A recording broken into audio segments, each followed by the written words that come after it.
You can see here the content of impurities are very low. Yeah, manganese less than 2 ppm, iron, etc. So in total, yeah, it is less than in total the impurities less than 100 ppm.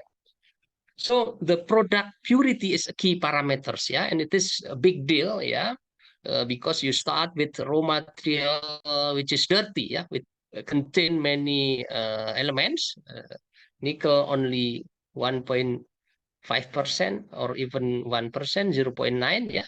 Contain iron, contain manganese, chromium, aluminum, etc. And you have to purify, yeah, you have to extract nickel and purify to produce pure nickel sulfate. Yeah. Why it must be pure? Because it's related with the performance of, if many element there, then there are many electrochemical reaction, there are distraction of diffusion of lithium ion through the electrolyte, through the cathode, etc. Yeah?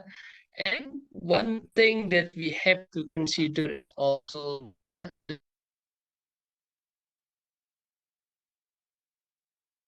is the critical task of metallurgists, of hydrometallurgists, how to purify the pregnant solutions and to produce nickel sulfate, yeah, to produce to synthesize material with high purity.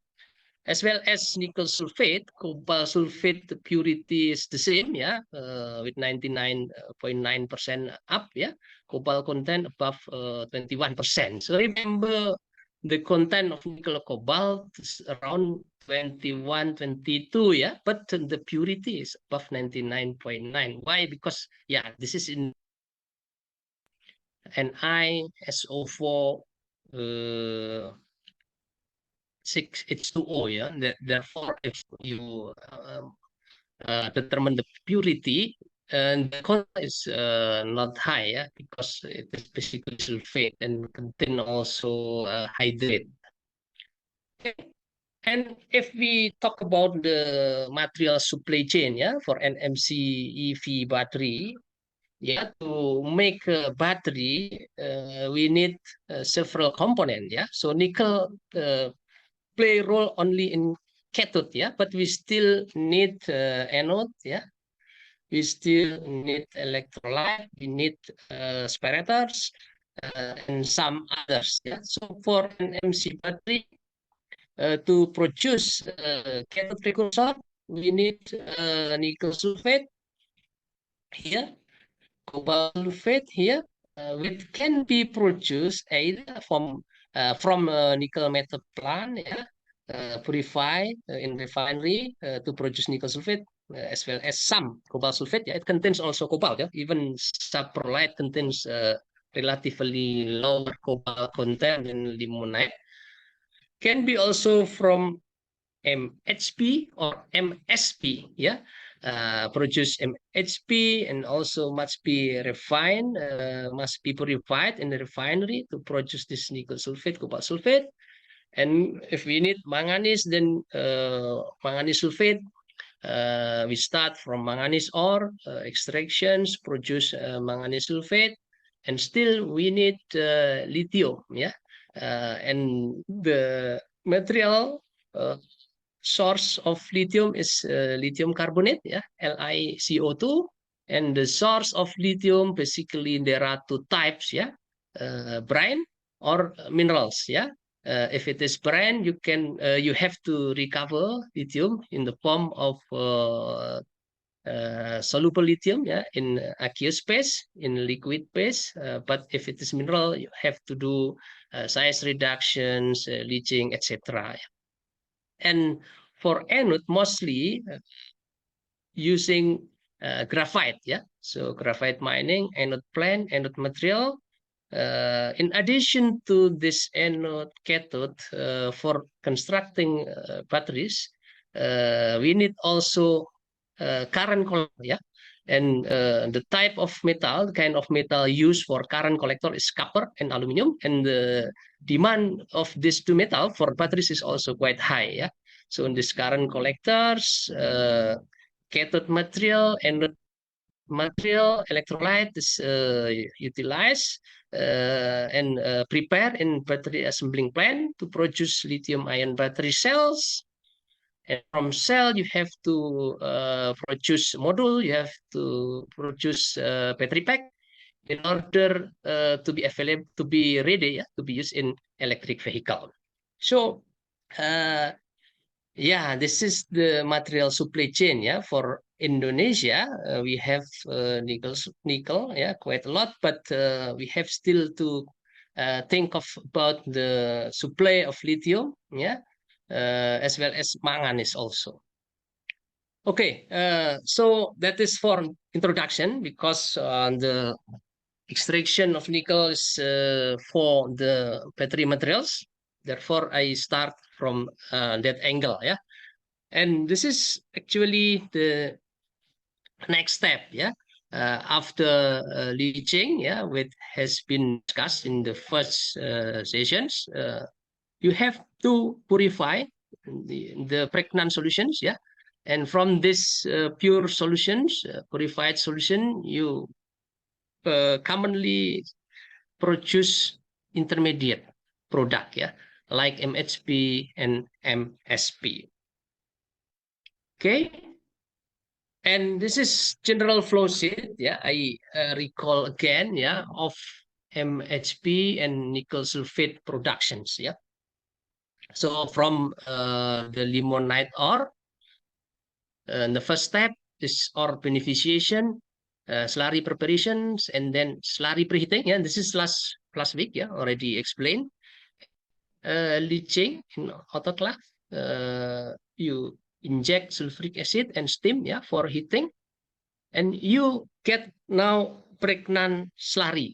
Yeah, the slurry which contains dissolved nickel and cobalt, but also some impurities.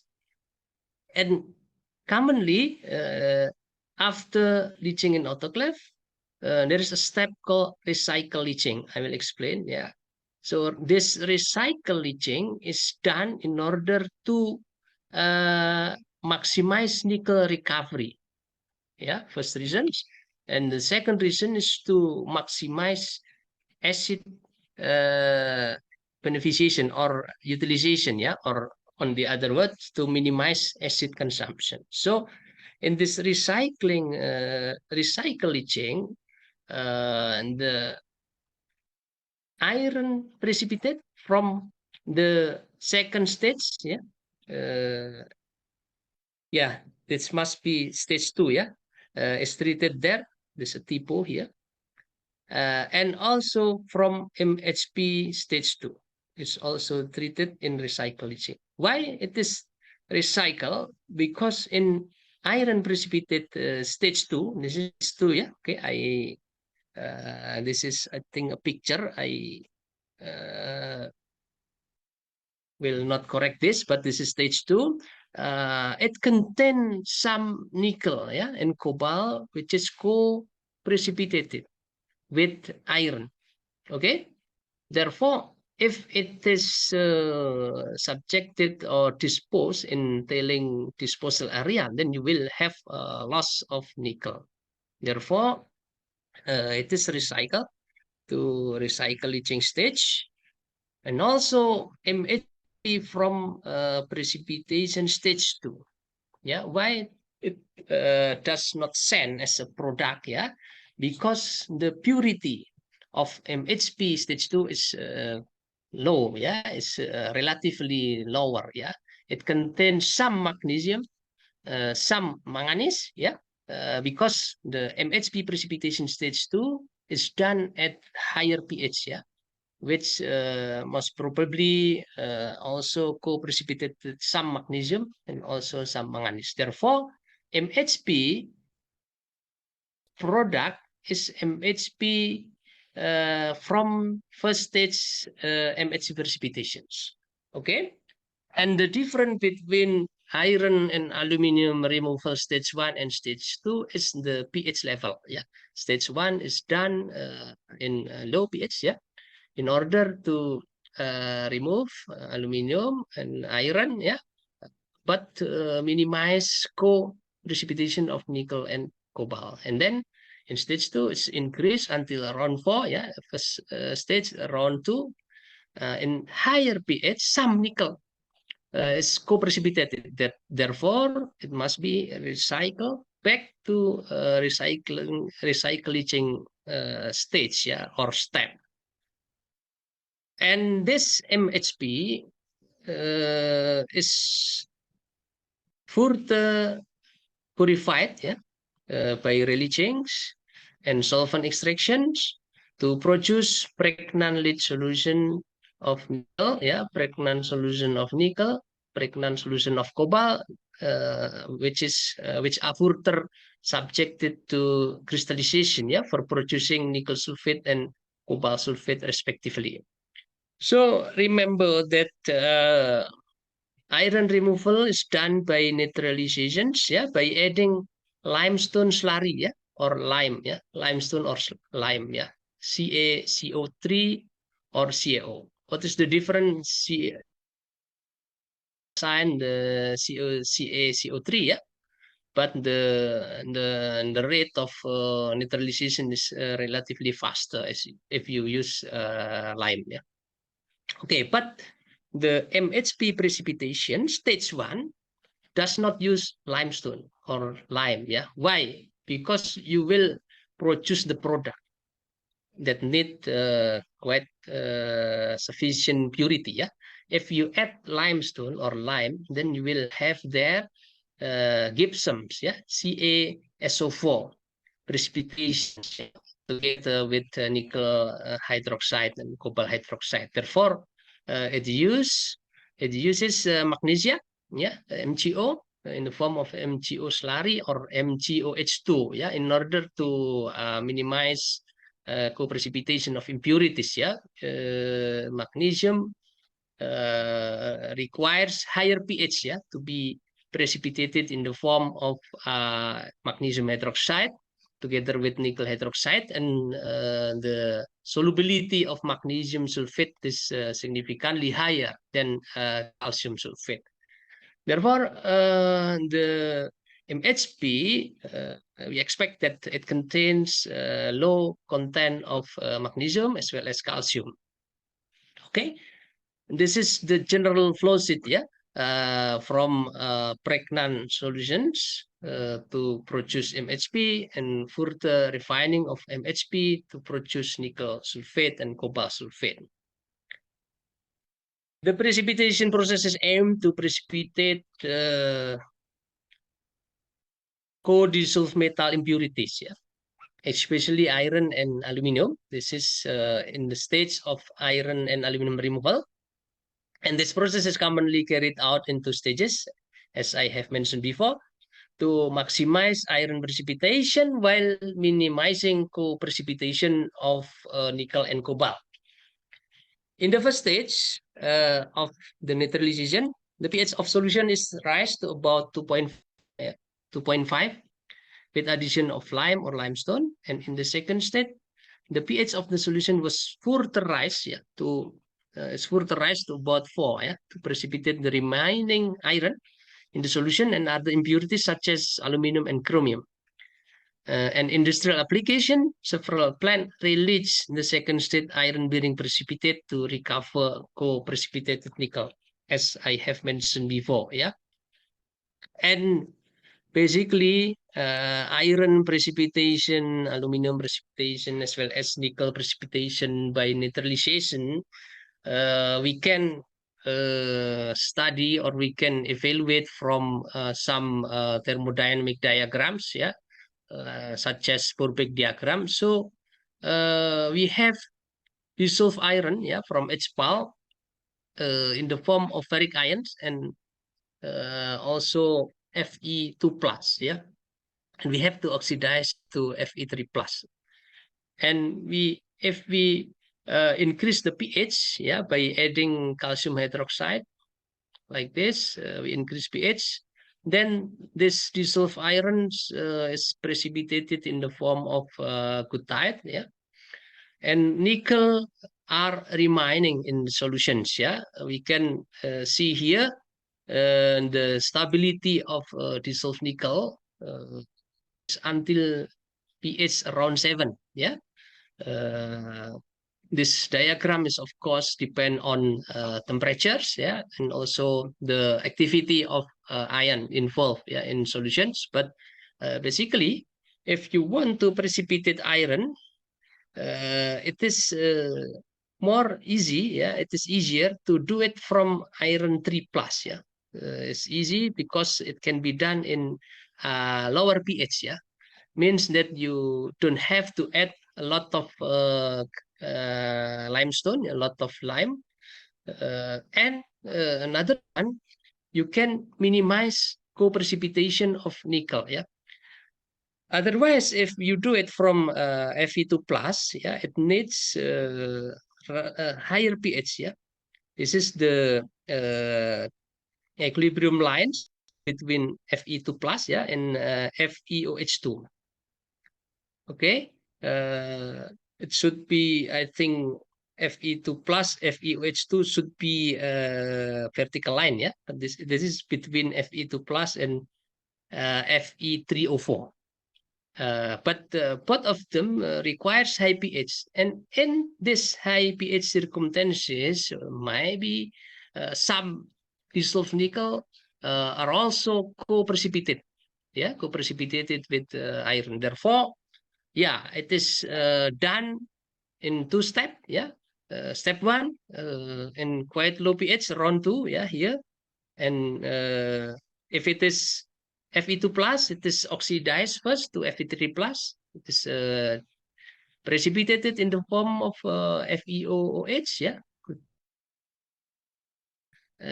Keep maintaining nickel, yeah, in soluble form, yeah, in Ne2 plus. Okay, that is the principle of precipitation by neutralizations, yeah. And perhaps most of you also familiar with this Monheimius diagrams, yeah. If Purpey diagrams involve also in the potential, yeah, the redox reactions, this diagram is dealing with hydroxide precipitation, so it does not involve potentials, yeah. So in the y-axis is log concentration of dissolved cations, and the x-axis is pH. And how we read these diagrams, basically in this line, all are equilibrium line between with their hydroxides. So if the valence of the cation are the same, then the slope are similar. Yeah, you can take a look here, Ca2 plus, Mg2 plus, all 2 plus, yeah, has similar slope. But if you consider here Fe3 plus, yeah, different slope, yeah, it will have same slope with Ce3 plus. Yeah, I don't discuss in detail here. Yeah, I mean, it's not easy without ability to write, yeah, write it down. But mostly in regular semester in the class, I will show, yeah, what is the equilibrium reactions, how to get this equilibrium line, yeah. But uh, what is the benefit of these diagrams? Yeah, you can see here, if the condition is on the right side of this equilibrium line, means that the cation will be stable in the form of their hydroxides. Okay, for certain concentration, say you have here iron concentration in the form of ferric ions, yeah, and these red lines, its concentration is 10.1, yeah, 10 power minus 1, sorry, 10 power minus 1 means 0.1 molars. Okay, and you consider it or you measure it, the pH of the solution is 3, yeah, 3 is here, then you can know, yeah, it is in the area where Fe3 plus will be precipitated, yeah, in the form of their hydroxides. Okay, so first stage of precipitation is sufficient until pH 2. Yeah, but on the other hand, if you have dissolved iron is Fe2 plus, the line is here. Yeah, and the precipitation of Fe2 plus, say similar concentrations, 0.1 molars. Yeah, here you need quite high pH. Yeah, and if it is more dilute, yeah, you need also higher pH. Yeah, so that is the thermodynamic predictions of hydroxide precipitation at certain temperatures. Yeah, and these diagrams are also formulated for sulfide, also formulated also for phosphate. Yeah, for instance, you have to produce lithium iron phosphate. Yeah, what is the condition where iron form phosphate? Yeah, you can measure. Yeah, at certain temperatures, certain concentration of iron of phosphate. Yeah, etc. Okay. So thermodynamically, iron and aluminum will be precipitated at lower pH without co-precipitation of nickel and cobalt. Yeah, especially if the iron is or Fe3 plus. Okay, and the form of iron precipitate is also a function of temperatures. Yeah, previously I discussed about the pH. Yeah, influence. The form of precipitate is also affected by temperature. You can see these two diagrams, yeah, published by several authors, yeah, from paper journal, yeah, journal papers. You can see here if the temperature of the process of the solutions of the slurry is quite high, yeah, say 240 like operating temperature of HPAL at low temperature, yeah, at acidic solution, so Fe3 plus is converted, yeah, to hematite here. Yeah, this is until yeah here, yeah, so the area of hematite. Okay, therefore HPAL process is selective to iron because dissolve iron from goethite. Yeah, at room temperature is goethite. Yeah, dissolved ferric ions converted to. Okay, if it is at lower temperatures, the form of iron precipitate in the form of goethite, and if contain some alkali, yeah, it might form also what's so called jarosite. Yeah, yeah, this is alkali jarosite. Yeah, uh, potassium jarosite. Yeah, if you add some alkali to the solutions, you can precipitate iron also. For example, to pregnant solution, you add sodium chloride.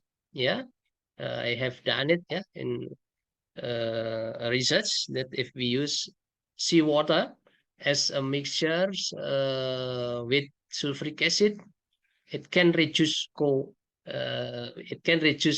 co-dissolution of iron, yeah, and reduce acid consumption.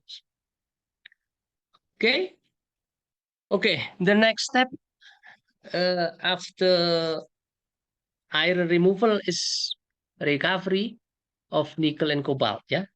In the form of intermediate product. But before I go further, maybe some questions you can raise already at the moment.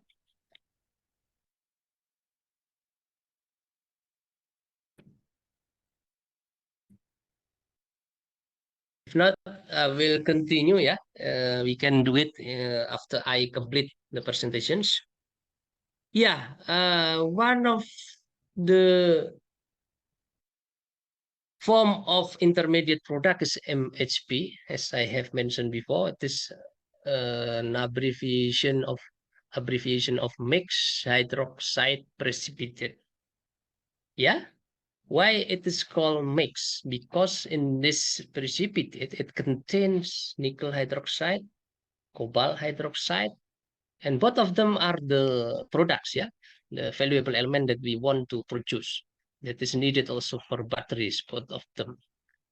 Yeah, but it contain also impurities, yeah, like magnesium hydroxide, manganese hydroxide, yeah. And the MHP precipitation is carried out after iron and aluminum removal, or after iron and aluminum precipitation stage, and aims to produce a mixture of nickel hydroxide and cobalt hydroxide precipitate. The typical content of nickel in MHP is in between 30 to 40%. Yeah, some is higher, but if it is higher than 40%, you need additional step, yeah, to purify. And the MHP precipitation in industry is usually carried out in two stages to minimize impurities that are co-precipitated. Yes. So this is a publication from Vaughan et al. Yeah, that shows the effect on the kinetic of MHP precipitations. Yeah, as a functions. Yeah, it's at the temperature of 50, yeah, degrees centigrade, and initial solution that contains 5 gram per liter of nickel, 0.2 gram per liter of cobalt. You can see here at the initial periods, yeah, half hour, uh, nickel is precipitated faster than cobalt, yeah, and also manganese precipitated faster than nickel here, yeah. So basically, the pregnant solution of the iron and aluminum removal is further neutralized, yeah, by adding magnesium hydroxide or magnesium oxide, yeah, and also by adding what's so called SEED, yeah, SEED is MHP that is obtained by the previous step, yeah, added to the pregnant solution in order to catalyze, yeah, to accelerate the nucleation of nickel, yeah. If you don't add shit, then the nucleation is homogeneous nucleations. I mean, nucleation from liquid phase. But if you add mixed hydroxide, then it can serve as a substrate, yeah, in order to be a place for nucleation of nickel hydroxide and cobalt hydroxide. So, addition of shit will accelerate the precipitation of MHP. Yeah, in the first stage, MHP precipitation, MgO was added to obtain pH around 7. But it, of course, depend on the concentrations of nickel, yeah, in pregnant solution, as well as temperatures. But in general, it's around 7. The addition of seed material, namely MHP from the previous stage, and increasing the process temperatures could help increase the yield and rate of MHP precipitation. And the second stage of precipitation, or called scavenger nickel cobalt precipitation, aims to precipitate the remaining nickel and cobalt in the solutions. And because it does not become the products, slag slime is added, yeah. The formation of some gypsum is no problem because the second stage MHP will be recycled back to the stage of recycling, yeah, after HPAL, yeah, after flashing. Okay, this is typical composition of MHP. Yeah, we obtain commercial MHP from some places. Yeah, and this one is from Australia. We analyze nickel content 35% with magnesium, iron, copper, and zinc as impurities. And the content of cobalt is quite low, yeah, only 0.16%. And the same EDS, the morphology like this, yeah, planar morphology, planar grains, yeah, but tend to be also irregulars, yeah, with also some sodium presence, yeah, in EDX analysis, yeah, sodium coming from uh, sodium hydroxide, I think, yeah, for just pH adjustment, yeah, during iron removal stage, yeah. This is MHP what we synthesize by ourselves, yeah, in our laboratory. This is the appearance. This one is from Australia. And the MHP is dissolved, yeah, in order to uh, produce solution which is further treated by solvent extraction. And the behavior of nickel precipitation from this pregnant solution of MHP is as follows, yeah. This is the profile that shows the effect of temperatures and the addition of sheet. Yeah, as expected, higher temperatures will give higher precipitation of nickel, yeah, precipitation percentage at certain time, yeah. Uh, and at certain temperatures, the addition of sheet, namely MHP, yeah, which is obtained by the other process, yeah, or the previous process if it is in plant, yeah, in refinery. The addition of seed increase the rate of precipitations. Yeah, you can see here at 50 degree Celsius, the addition of seed here uh, already increased the precipitation of nickel from around 85, yeah, to almost 100%, almost complete precipitations. Yeah. So increasing temperatures and the addition of an IOH2 sheet enhance the precipitation of nickel hydroxide, and basically increasing temperature accelerate reaction rate, lowering supersaturations, and thus driving force for precipitation. And the addition of the seed promotes heterogeneous nucleation, as I have explained before. Yeah, it serves the seed serve as substrate. Yeah, as the site as place for nucleation of nickel hydroxide, cobalt hydroxide, and other hydroxide.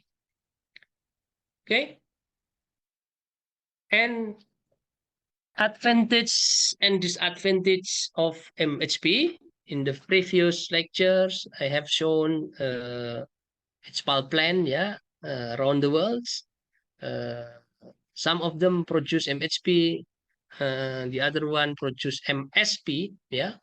MSP basically is produced by Sumitomo groups, yeah, as well as the Sherit group, yeah, in Moabai, the first plant producing MSP, as well as Coralbay Takanito plant in Philippines, yeah, belongs to Sumitomo, yeah.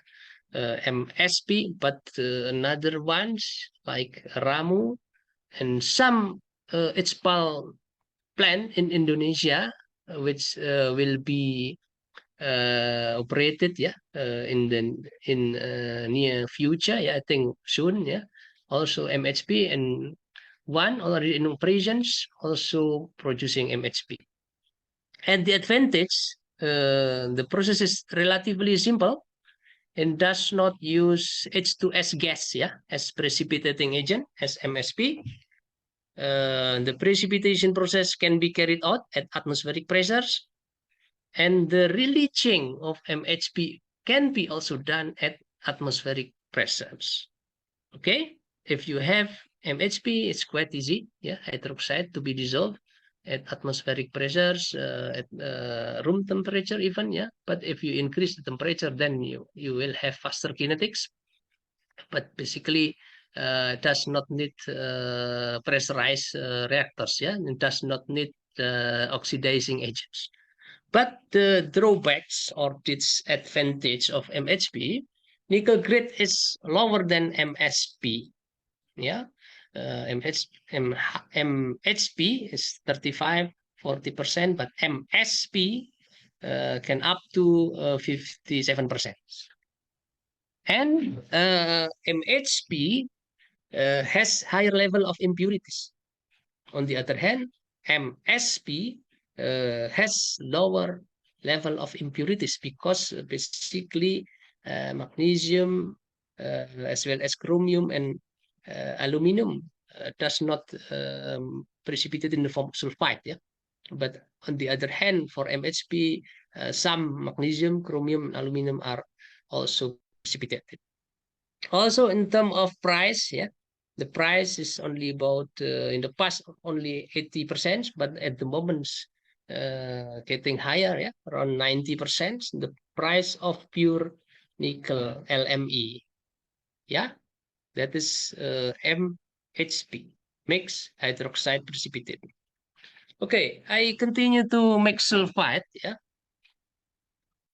So basically, mixed sulfide contains NIS, COS, and impurities, and mostly are copper and zinc. Yeah, and typical composition of nickel laterite ore treated is in Moabai. Yeah, uh, this one, and the main reactions for leaching this one.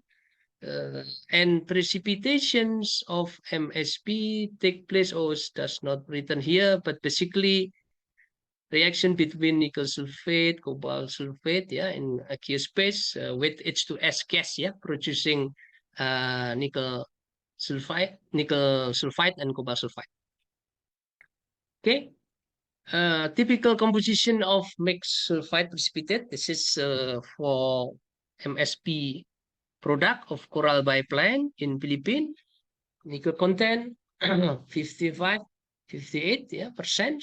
Cobalt is also quite high, 4 to 5, yeah, with quite low impurities. Yeah, iron is only 0.2, 0.7. No magnesium, no aluminum, chromiums, as the case for MHP. Yeah, but it has sulfur, of course, because you produce sulfide precipitate with moisture content 10 to 15% is also significantly lower than moisture content in MHP, which is in the range of 60% to 70%, yeah, or 50 to 70%.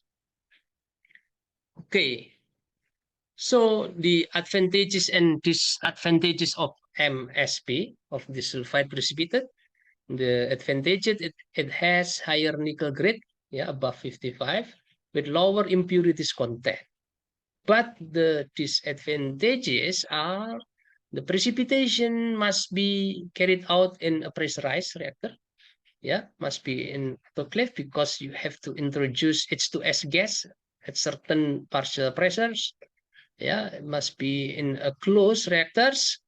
And furthermore, releaching of MSP must be also carried out in pressurized reactors. And it uses poisonous H2S as precipitating agent, which is not so easy, yeah, to be handled. Yeah.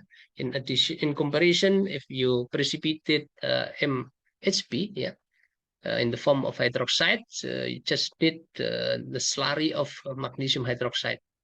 Yeah. Without dealing with this kind of hazardous or poisonous gas.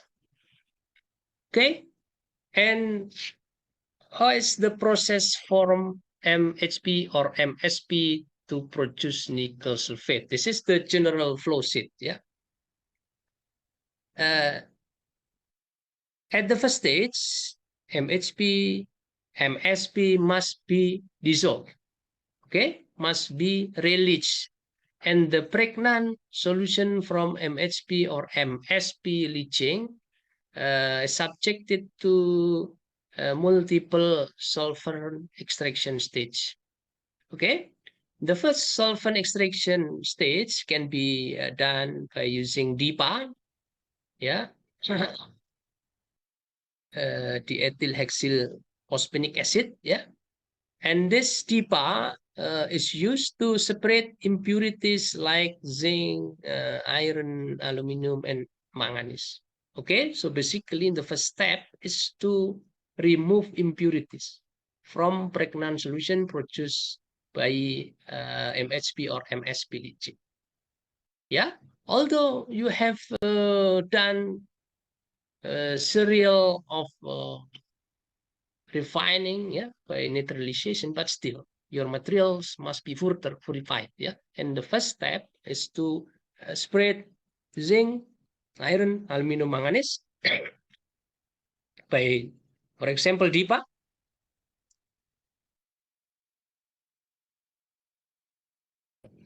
And for solvent extractions, remember that there are basically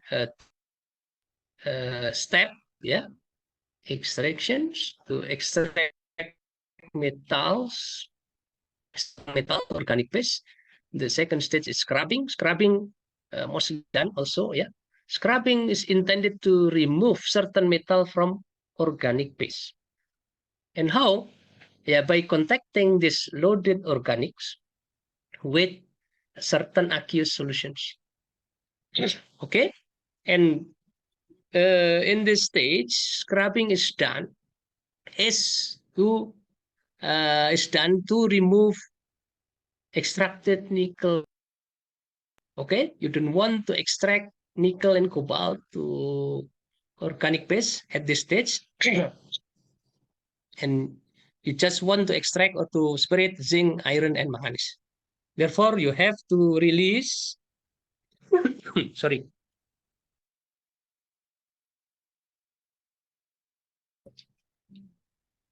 to release co-extracted nickel and cobalt. Yeah, by contacting this loaded organic with sulfuric acid, and after nickel and cobalt is released from the organic base, you can make stripping. Yeah, you can do stripping to release the loaded organic. Yeah, these impurities from loaded organic, zinc, iron, aluminum, and manganese, which can be sent to neutralization of tailing. And the next stage is cobalt extractions. Yeah, by using cyanic 272. By using the cyanic 272, cobalt is extracted to organic base. And yeah, this must be a row here. Yeah, a row here. It needs also scrubbing to remove nickel. Yeah, from loaded organic of cobalt. But most of nickel must be in aqueous phase and extracted or concentrated in organic phase by the third stage here, solvent extraction by ferritic 10. Okay, so this is the route for nickel, this is for cobalt, and in this direction is impurities. Okay, and if you use ammonia as pH adjusters, yeah, ammonia can be ammonium hydroxide, yeah, and H4OH, or also ammonia liquid, yeah, NH3. Then you will have a byproduct of ammonium sulfate, which is usually sent to fertilizer plant. Yeah. So from loaded organic of nickel, uh, we have to do scrubbing. Yeah, and after scrubbing, stripping to produce pure solution of nickel, which is subjected further to nickel crystallizations for producing nickel sulfate. Yeah, and in the aqueous phase, because we adjust pH, basically for solvent extraction, we have to adjust pH. Yeah, and the higher the pH, basically in the higher the extractions, because solvent extraction in this context, yeah, is by exchanging H plus ions, okay, H plus cations. So the extractant contain H plus, it is replaced by Ni2 plus, by CO2 plus, yeah, and at higher pH, it's easier to release H plus. Okay, So ammonia will be enriched in aqueous phase, yeah, and can be crystallized to produce ammonium sulfate. And loaded organic of nickel after stripping is subjected to nickel crystallization. In this route, cobalt, yeah, is stripped from loaded organic of cyanide to 7,2, yeah, and stripped with sulfuric acid to produce pure solution of cobalt, which is subjected further to crystallization for producing cobalt sulfate. Okay, just missing here. It must be also an arrow here, yeah. Okay, and from mate to nickel sulfate, it is done also, yeah, like in Nihama refinery in Japan, yeah. And they treat mate from Vale plant in Indonesia, yeah. So nickel mate must be firstly size reduced, yeah, by grinding, and after it has a particle size of PET to 200 mesh or around 74, 75 microns, it is leached, yeah, in autoclave by pressure oxidation leaching. So the leaching is oxidative leaching because we have to oxidize sulfur, yeah, in the mate to sulfate, yeah, in order to dissolve nickel. And usually it contains some cobalt and also some iron. Therefore, uh, after pressure oxidation, leaching in autoclave usually is not described here, but usually uh, iron removal is done by chemical precipitation, by neutralization. Okay, so iron is precipitated by neutralization, and the next stage is solvent extractions uh, to separate nickel and cobalt. Yeah, if we use cyanide to 7,2, then we extract cobalt first, yeah, which is low, yeah, low content or low amount, and nickel is remaining in raffinate solutions. And if we want to have pure nickel solution, this raffinate is also subjected again to next solvent extraction by ferritic or again by cyanide to 7,2. So in the case of mate, we can use only one kind of extractant, say cyanide to 7,2, yeah, because cyanide basically can extract cobalt or nickel, yeah. The first step is to extract cobalt, and then after cobalt is separated, then from raffinate solution, nickel can be extracted, and we produce pure solution of nickel, pure solution of cobalt, which are subjected to crystallization for producing nickel sulfate and cobalt sulfate respectively. Okay, uh, yeah, this is some experiment in ITB, yeah, releasing of MHP is done here in laboratoriums, yeah, by using what so-called here 5 next glass reactors, yeah, for controlling the temperature, for distillations of water to keep maintaining the volume of the liquid, yeah, for thermometer and for sample collections, yeah, as well as for yeah, thermocouple connected to this magnetic stirrer. And what we found, MHP can be dissolved only by using 1 molar sulfuric acid solutions at room temperatures, slurry density 100 gram per liter for 20.5 hours. Sorry, for 2.5 hours. Yeah. Of course, acid concentration depend on MHP composition. You have to do above it's a stoichiometric stoichiometric ratio. Yeah. And what we get, most of nickel, 90%, and cobalt can be dissolved, while manganese tend to be concentrated in residual leaching residue. Okay.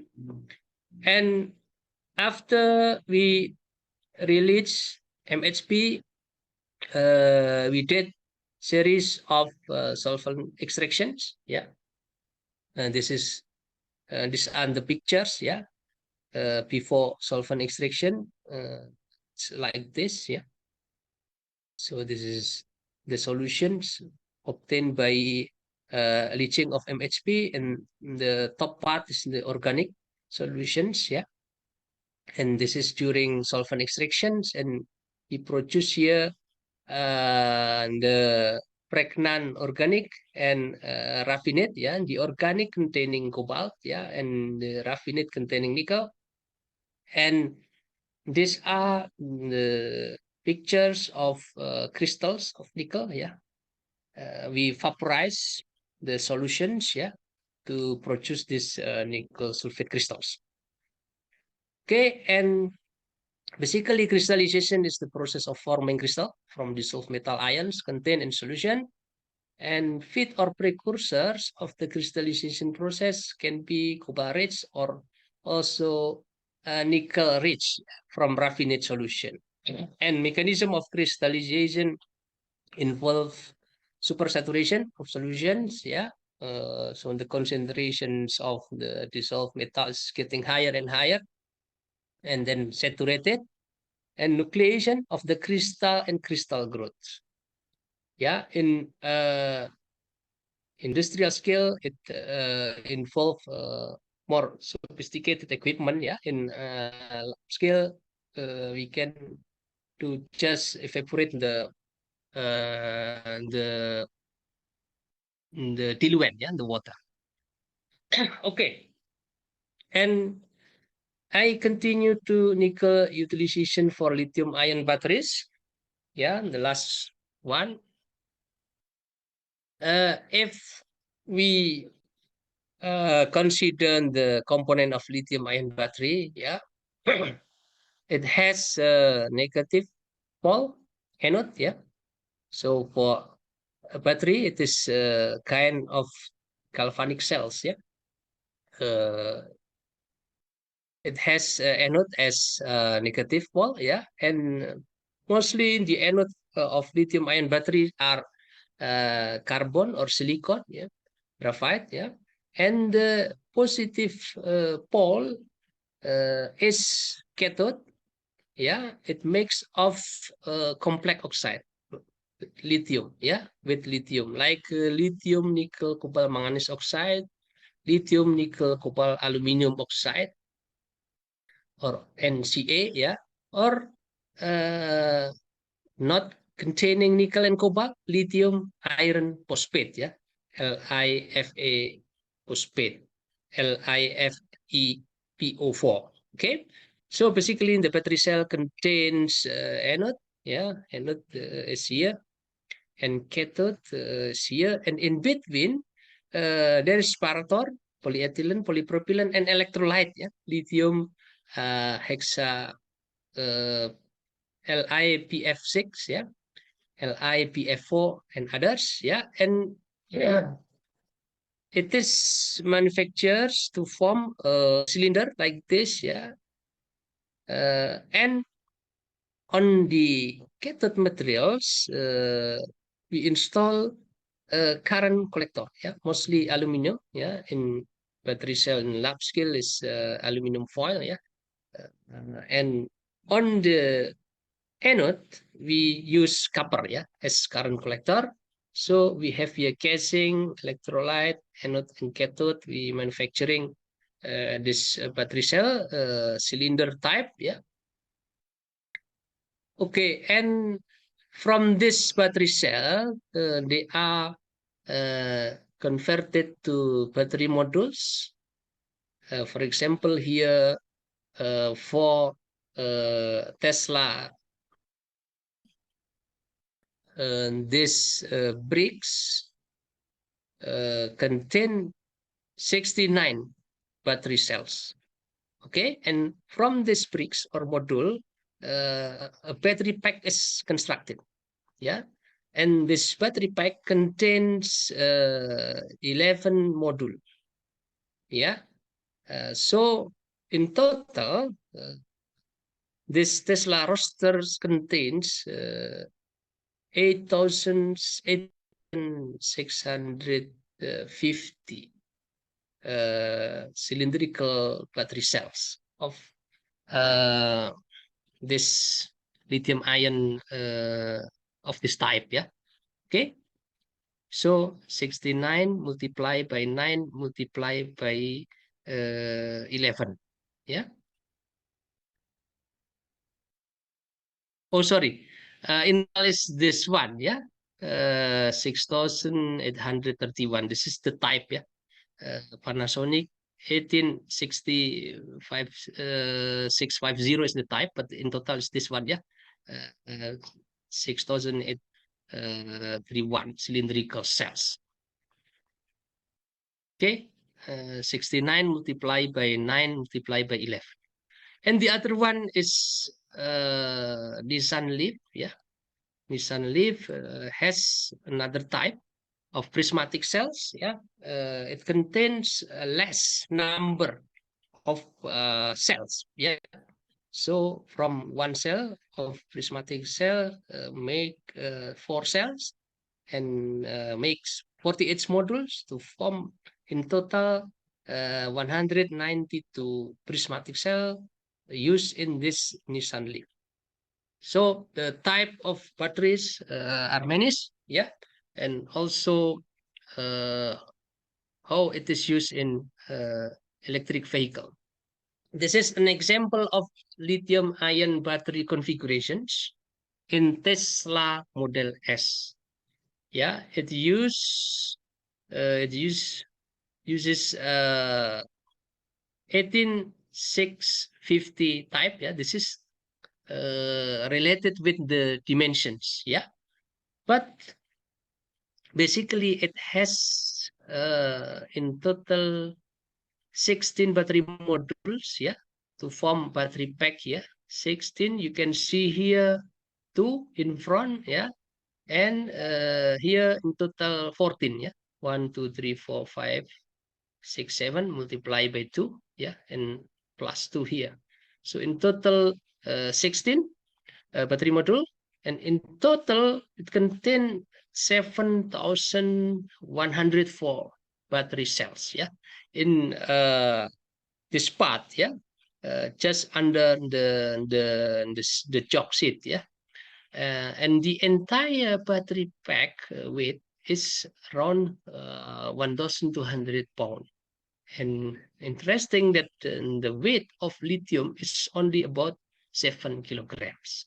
This is why lithium is selected, yeah, because it is light and it has also electrochemical performance which is needed, yeah, for the battery in electric vehicle.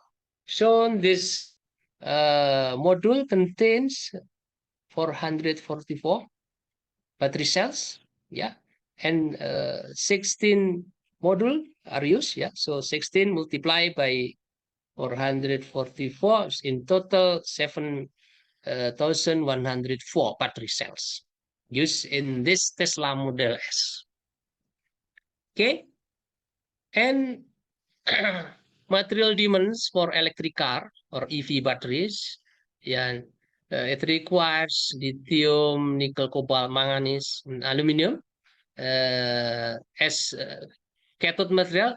Aluminum is also used as current collector, as well as graphite, yeah, as anode materials, as well as copper also as current collector in anode. And all these materials, yeah, all metals and graphite, the demand for this battery industries are increasing, yeah, from year to year. Started from 2018 to 2030, yeah. Remember that copper, aluminum contribute also significant demand, yeah, of metal in batteries. Yeah, and the proportion here, mass proportion is quite high. Yeah, copper, aluminum, and then graphite, yes, anode, and after that is nickel. Yeah, and lithium, manganese, cobalt. Okay, and types of lithium-ion batteries for electric vehicle is classified based on the cathode materials type. Okay, there are at least 5 lithium ion batteries for EV. The first one is lithium cobalt oxide, LiCO2, this is the material of cathode, or LCO, and then lithium nickel cobalt aluminum oxide, NCA, lithium nickel manganese cobalt oxide, NMC, and lithium iron phosphate. Does not contain nickel and cobalt. So the mass proportions of metal is illustrated in these pictures. So LCO mostly contains cobalt. Lithium 11%. For NCA, nickel dominance, 73%. With the rest are cobalt and lithium. And this one, in this dashed red line, are NMC batteries, which further classified into NMC 111, 433, 532, 622, and 811. As I have mentioned before, 111, 433 represent the mole ratio. Okay, the mole ratio between nickel, manganese, and cobalt. Nickel, manganese, and cobalt. But the mass proportion is in percentage illustrated here. For NMC 111, proportions of nickel 30%, manganese 28%, aluminum. Sorry, no aluminum here. Cobalt 30.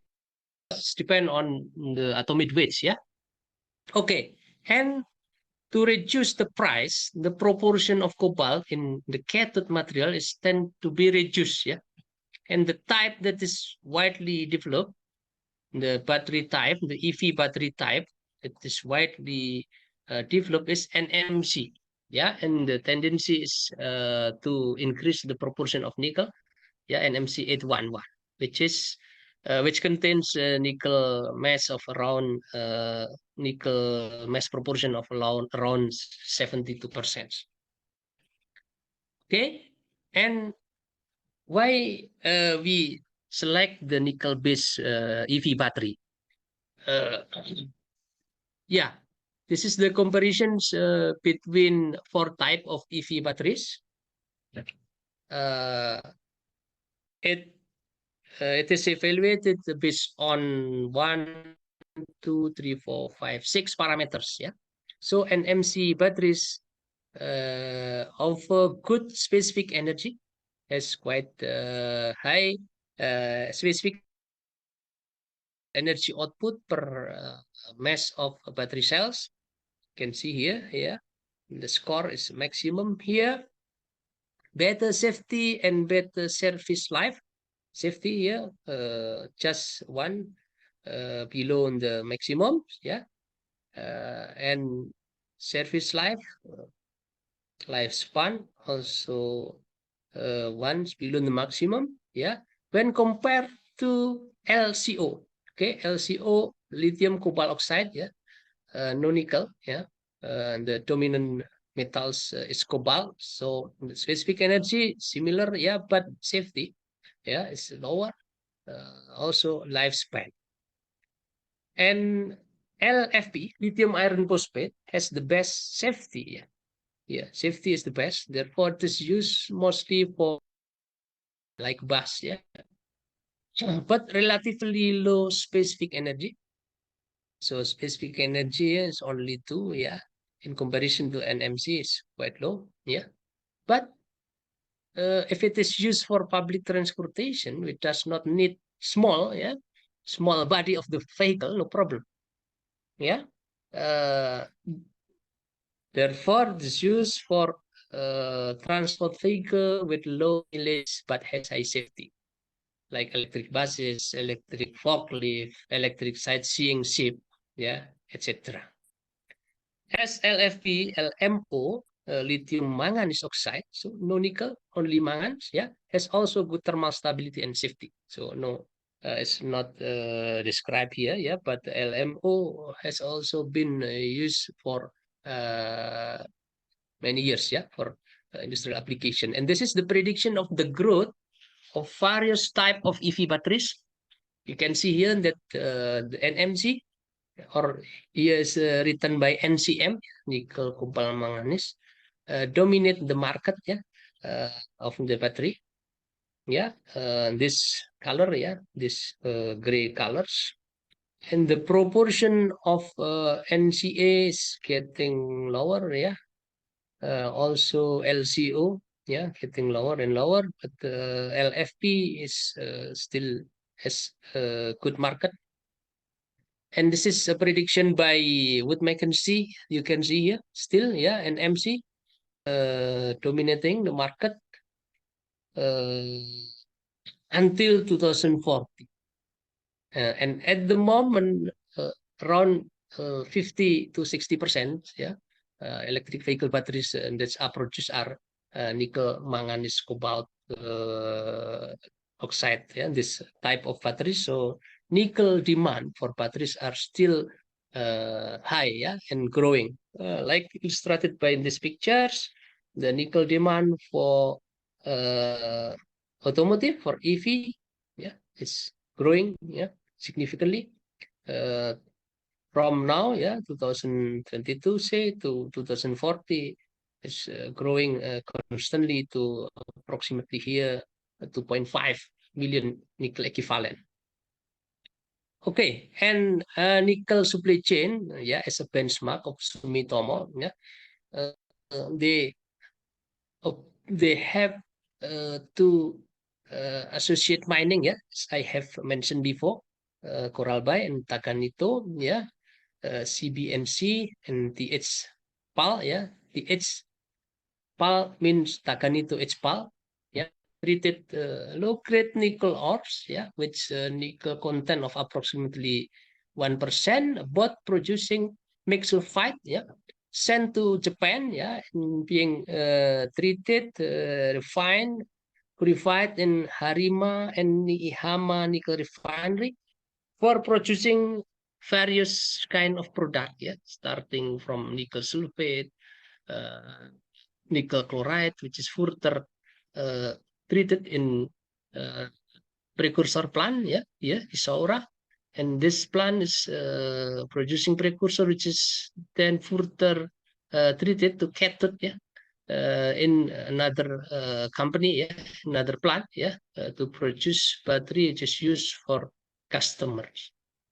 And in addition, they treat also nickel matte, yeah, in Nihama refinery for producing nickel sulfate, also electrolytic nickel. So not single products, yeah, but nickel electrolytic, yeah, nickel cathode, nickel sulfate is depend on the market, yeah. And also in New Caledonia, they produce also ferronickel, yeah, I think not for a battery, but for stainless steel. Okay, and if we talk about supply chain and business from or to EV producers, yeah, the trend that the EV producers need guarantee of raw material supply from mining and processing industries. Yeah, we can see in the case of QMB. QMB has also its power plant, yeah, in Indonesia. I think soon will be in operations, I think in 1 2 years, yeah. They have ownership, yeah, sorry, Tingsan has ownership in this QMB, and this QMB has ownership in battery companies, yeah, like CATL, GAM, EcoPro, yeah. And this batteries company, batteries manufacturers company, and they supply uh, automotive companies, yeah, like Toyota, Daimler, Tesla, Honda, etc. Yeah. So this battery companies, they need guarantee of raw material supply from the upstream uh, industries, yeah, from raw material industries. Yeah, if we talk about the big players, yeah, of the battery, yeah, it's like this. Yeah, I think CATL and LGChem are number are two biggest. Yeah, this is in gigawatt hour. Yeah, and then Panasonic, Samsung, BYD, etc.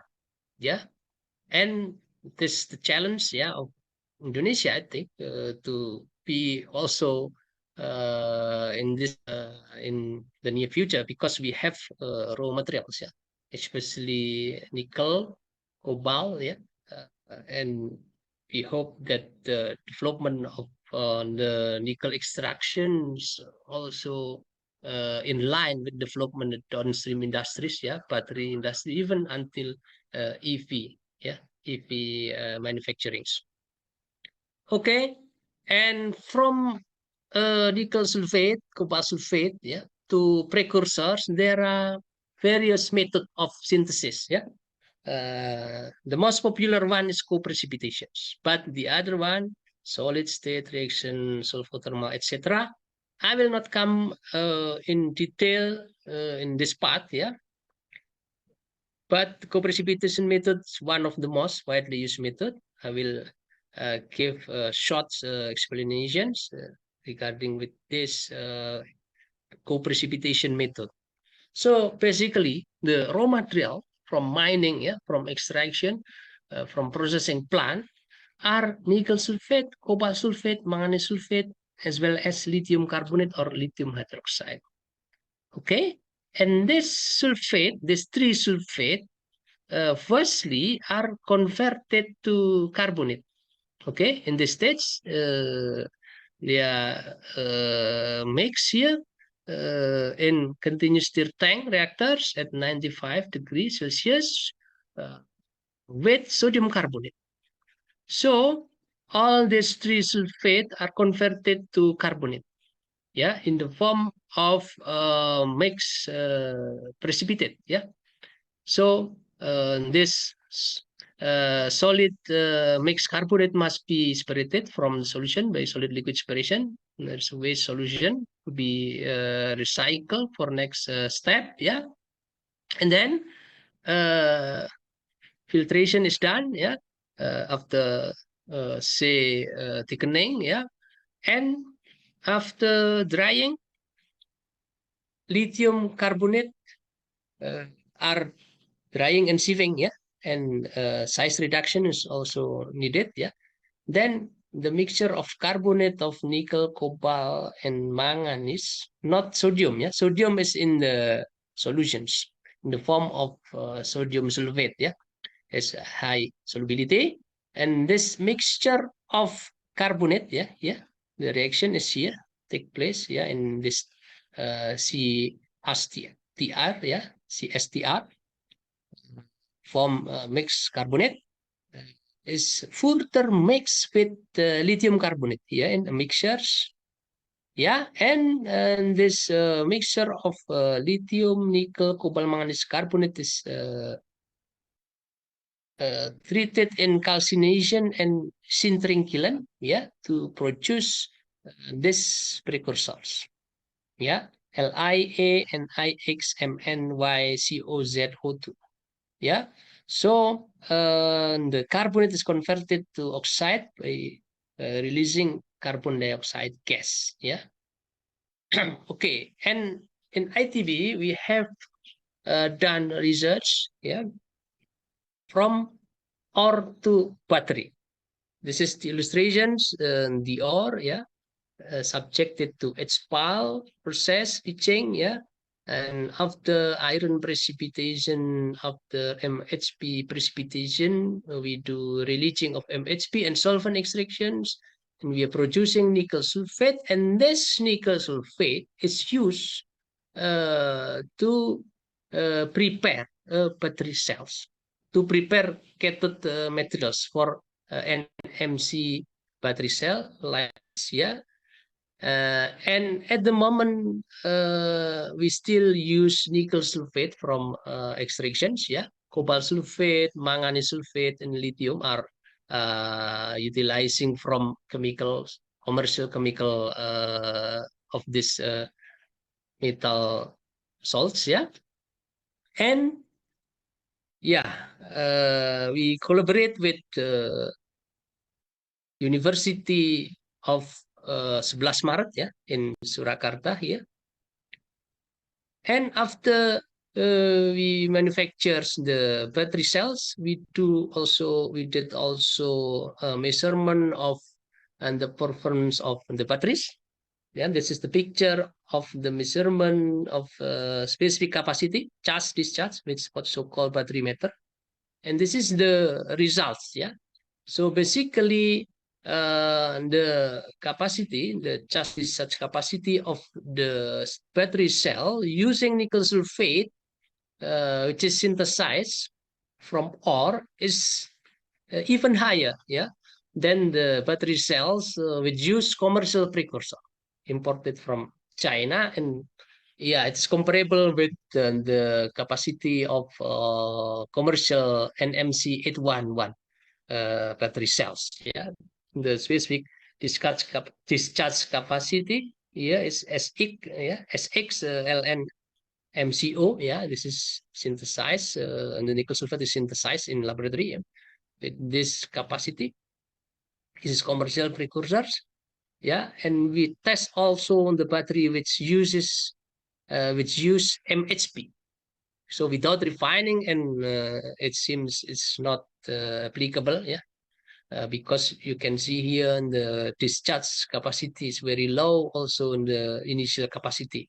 So the impurities in MHP give hindrance of lithium diffusion, etc., etc. Okay, that was my talk today. Thank you for your attention, and please, if there are some questions.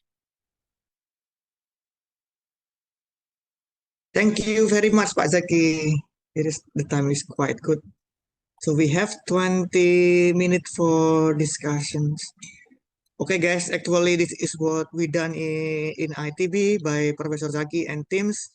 He did a lot of work with hydrometallurgy research, including the production of the cathode precursor from nickel laterite.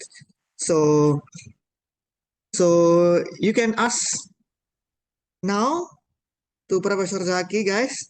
And so this is time for answer and question. So you can type the question in the chat or directly open your camera and then raise your hand, please. Yeah, there are Don't be already shy. many Question. chat. Yeah, many questions in the chat Okay. room here. Yeah. Oh, but it is from the previous. Sorry, from the previous lectures. Yeah. No, today, Pak Zaki. Today From Nabil is today. Yeah. Good afternoon, Pak Zaki. there is Bonaventura Vishnu. How to process saprolite so as not to cause problem in the HPAL process, such as producing That's the old chromium, one, the new one. infusing. Yeah. That's the Yeah, old one. The new which one is from Nabil, the last one. I want to ask Okay. about environmental impact of the production of battery. One of the problem with EV issue is that the tailing that left by the process of making the EV itself. I'm curious about the tailing from making of nickel, cobalt, mangan sulfate. I want to know about how is the tailing management and will it harm the environment? Okay, so the complexity of dealing the tailings and dealing the waste from precursor plant is much easier than the HPAL plant or the leaching plant. Yeah, because you have already here all pure materials like here nickel sulfate, cobalt sulfate, manganese sulfate, all are dissolved. Okay, and only practically no solid waste here. You produce here sodium sulfate, yeah, but this can be uh, reused, yeah, for producing sodium carbonate, yeah, and no solid phase. Of course, there are some, yeah, like here non-soluble carbonate, yeah, non-soluble solid material is recover here, yeah, some, yeah, but the volume is not high, yeah. And basically, in the method of dealing the tailings and the waste, yeah, is yeah neutralizations. Yeah, you have liquid waste which which low pH, then you have to neutralize the solutions to collect in some tanks or some ponds, yeah. And the criteria is the last part, yeah, of this waste facility, yeah, which is in contact with the environment, yeah. So in the complement point, yeah, this is the most important one, yeah. If you have excess water and you want to release to river, for example, yeah, all must comply with the regulation like the pH, the dissolved metal concentrations, the temperature, etc. Yeah, the total suspended solid. But of course, this is much easier, yeah, than to deal with, say, 6 million ton tailings produced by its power plant that treat limonite ore. Yeah, you have to collect all this material. Therefore, some companies they want to dispose in deep sea, which is rejected. Yeah, which is not allowed by the government. Yeah, that is the problem. Yeah, and therefore, some companies they try to select the route through saprolite ore, yeah, producing mate, and the waste all are in the form of slag, and then from this mate to nickel sulfate. Okay, that is my comment and answer. Yeah, but basically, most important is the waste is liquid waste is some or low volume of sludge. Yeah, that must be collected, must be neutralized, and you have to provide the wastewater system, yeah, for this battery plant or precursor plant. Yeah, so please remember, yeah, that these factories, yeah, must not necessarily at the same locations, yeah. And there is precursor plant must not necessarily in the same location with cathode plant. Okay, so a company can produce until precursor and export it somewhere, yeah, in abroad, and also a company only producing cathode, the other one producing batteries. Yeah, and in upstream, a mining company producing MHP or maximum until nickel sulfate. Yeah, but from this nickel sulfate to precursor, cathode precursor is usually is not done in mining complex, yeah, like that. Okay. Other questions? Okay, Pak Zaki, thank you for the answer. Other Pak, there's from Yeah, Nasir. from Nasir. Pak Zaki, Fund action. before that, yeah, I want to thank you very much for amazing presentation. Based on your Yeah. explanation, consumption of nickel in the future for battery will keep increasing. Because of that, there is a possibility scarcity of nickel as raw material for battery. The scarcity of material will increase the price of the battery. Increase the price of battery could constrain EV production. Because of that, what do you think the government should do to prevent nickel scarcity in the future? So they are afraid that in the future we lack of the nickel in Indonesia, and then if we lack the nickel, the price will increase. And I don't know, Pak Zaki, what is your comment about this? Yeah, yeah. The nickel demand is like this, yeah. Always increasing. Yeah, but in my opinion, yeah, it is still an open issue, yeah. Uh, the type of batteries in competition, yeah, nickel base, and another time come even sodium battery, not lithium, yeah, sodium. Also, lithium iron phosphate does not need nickel, yeah, and sure, you know, when you producing say MHP by HPAL, you remove a lot of iron in the tails, yeah. And this is a source of batteries also, yeah, if you want to produce lithium iron phosphate.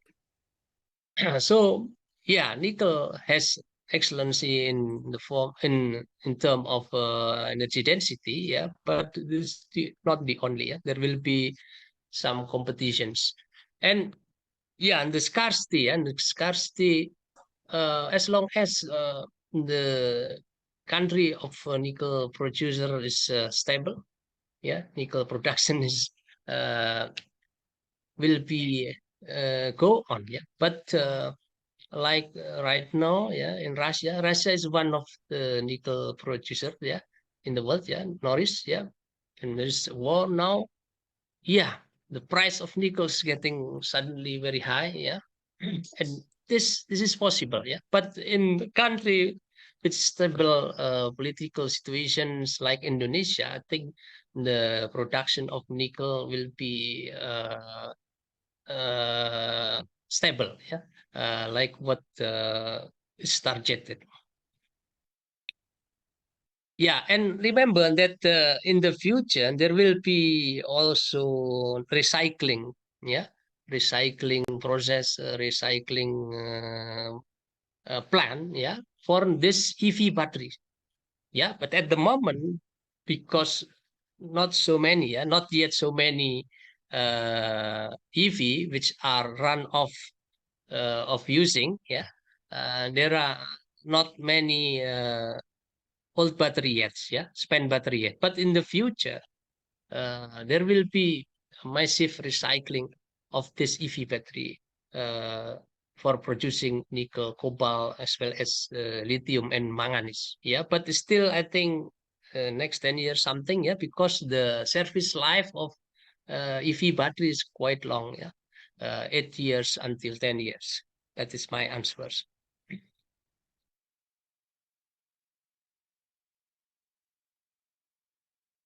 Still other questions? Yeah, thank you, Pak Zaki. Okay, guys. Question from anyone else, please? We still have time. Yeah, Okay, sorry, Muzoli Zaki. Zaki. Yeah. Thank you for great lecture today, Pak Zaki. From your presentation, we need some electrolyte in battery. Is it any consideration to choose the element to become electrolyte? Thank you for the answer. Yeah, yeah, of course. Yeah, basically, the electrolyte must be conductive, has high conductivity, yeah, and yeah, in competitive price, of course. And the choice is also lithium, yeah, lithium hexa phosphoric fluoride, yeah. What does it called? Yeah, LiPF6, LiPF4, yeah. Basically, this electrolyte must be conductive in order to deliver lithium ions, yeah, from anode to cathode and also from cathode to anode. And the charge carrier on the current electrical current carriers is Li plus ions. Yeah, if it cannot move in uh, high speed, yeah, through electrolyte and through cathode or anode, then the performance of battery is not good. Yeah, so it requires the electrolyte material which is conductive. Uh, has competitive price and also environmentally not harmful, yeah, and also important thing is it's available, yeah. And of course the type of electrolyte is already based on long research, yeah. This LiPF6, LiPF6, yeah, it is filled here in this battery casing, and you have to prepare previously this construction of anode, cathode, separator, and as well as the current collector. Okay. Still questions? Thank you, Pak Zaki. Okay, guys, one more questions. Nice discussion, by the way. Any question anymore? Okay, 1 minute. If no, okay, I'm waiting for somebody raising their hand in the meeting. Okay, Pak Zaki. And thank you, Pak Zaki. Thank you very much. And then on 19 August, we will have lecture from Vice Rector of Central Coast University, Pak Zaki. And then I also invite Yeah. Pak Rido to give some speech because Yeah. it is high profile from CSU. So if you can join Yeah. also in 19 August in the beginning, maybe for Okay. 5 minutes in the beginning to see Yes. the professor from Okay. Vice. Yeah, Vice. Okay, guys. Thank you very much again for Pak Zaki for giving the Thank lecture you. Thank today. you for the attention. Yeah.